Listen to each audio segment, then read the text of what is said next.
Hello everyone, testing out a recently completed project. I featured this locomotive on my channel when I first got it, and it is a United Brass 210-2 Santa Fe class painted for the Santa Fe. It was missing the bracket and the headlight, and I've since found a correct replacement. I did a complete strip and repaint on the boiler, including all new decals in the correct location. The frame, I did a touch up on it, and it wasn't really in that bad of shape. That's kind of why I let it go. The tender also got a complete strip and repaint and new decals as well. The trucks are not correct. I'm still looking for the right set.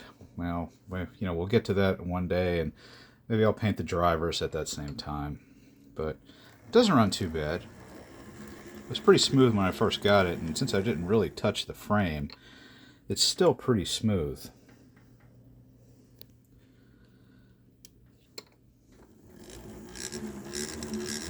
A little bit of noise in reverse, but not too bad. That's about it.